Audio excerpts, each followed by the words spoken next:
And calling all Swifties, are you ready for this? It is a Taylor Swift concert weekend here in Singapore, and she's set to make the whole economy a shimmer.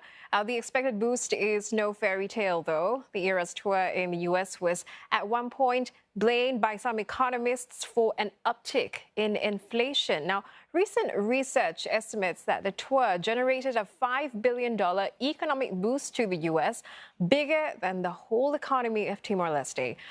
Ticket sales alone brought in $1 billion last year, and each concert goer spent an average of $1,300 helping businesses near concert venues. Now, here in the Asia Pacific, the blockbuster tour is only happening in Japan, Australia, and Singapore. And the phenomenon now known as Swiftonomics is apparent. One estimate pegs the economic value of Swift's concerts in Melbourne at nearly $790 million. Another research says her 4 shows in Tokyo may have brought in close to $230 million. Now it's Singapore's turn. Demand for hotels and flights have surged, and travel-related services are ready to cater to Swifties from across Southeast Asia. Hopes are high that Swift's concert starting tomorrow would solidify Singapore's reputation as an entertainment venue, bringing in an economic boost that never goes out of style.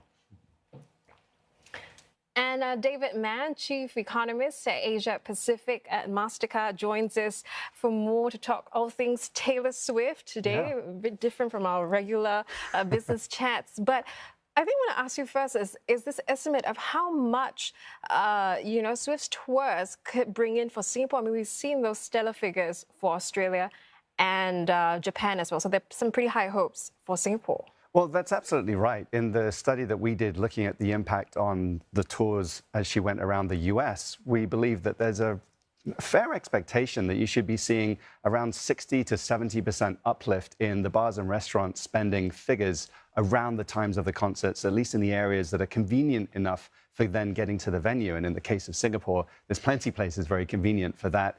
Also, we should be expecting the accommodation side, which in the case of the US was up around 30% in the cities where had that events taking place. Something like that should also be happening in Singapore because we know there'll be even more of the international travelers coming in.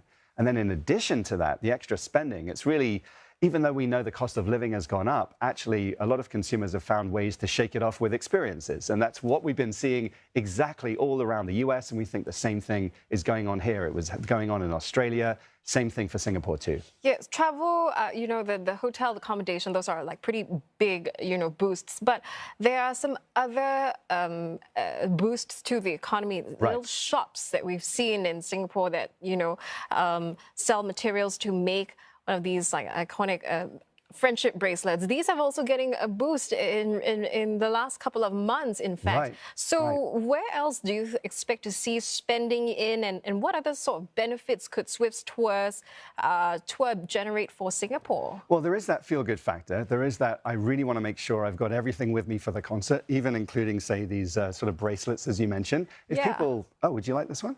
Okay, wait, I actually have one here. I know this is like a big part of the concert, right? Where you have to exchange handmade friendship bands. Let's do one now then. Here we go. So many. I definitely want one from you. Thank you very much. Yes. So talk to us more about how these very cute friendship bracelets help the economy as well. Well, the thing is that even with something like this, you want to go and find them. There's plenty of places suddenly offering them, knowing these opportunities are there for the tourists coming in. And then, of course, there's plenty other things in the stores. You get the foot traffic, you get even more likelihood that other things are being purchased, a bit of retail therapy happening at the same time around department stores, all other places. The other thing that we could get, separate to, say, apparel or these sort of merch spending, is also when people come in, they may choose to spend a bit more time and go to some of the other sort of attractions that are there. And in the case of Singapore, it could be the zoo, could be down in Sentosa. There's a lot of other options you could have. And of course, going to the bars and restaurants, all of those parts of experiences, and then the in-person retail, getting that feel-good factor going even with things like this, right ahead of the concert. Yeah, so definitely some spillover effects that, other businesses can enjoy. But help us understand, the scale and impact of this Swift lift. So it's not the only mega event that Singapore has seen. We have F1 Right. and a whole lot of other big events that are big crowd pullers as well. So how does Taylor Swift's concert and even Coldplay, the 6 shows that they did, how does it fare when compared to these other mega events in Singapore? Well, they all matter, and certainly the cross-border tourism spending numbers are all clearly much higher. You do get a different makeup of the tourists. So, for example,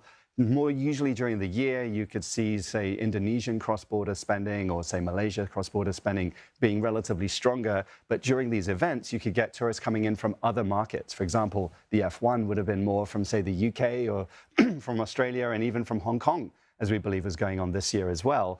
So you will get a change in the mix.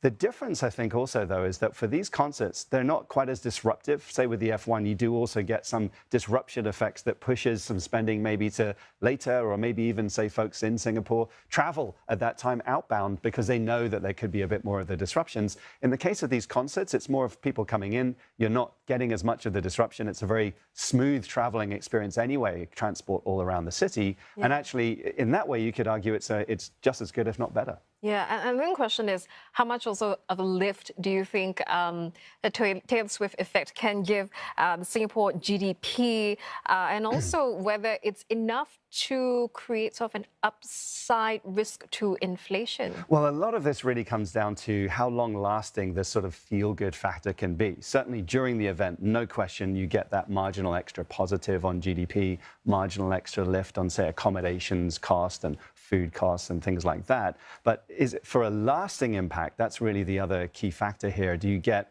even more of spending? I would argue that it comes from putting Singapore more on the map, for example, getting even more tourists coming in because they've seen it and see all these other things that you can be doing, repeat visitors. That persistent side is where it's a harder question to answer, but certainly having these events and the sort of publicity that something like a global phenomenon like this one is having clearly would be adding to the upside risk that come from that sort of perspective. Yeah, and finally, do you think we could see more of such mega concerts, stretching, of course, first thing, big acts, and of course, stretching more than, like, say, 6 shows?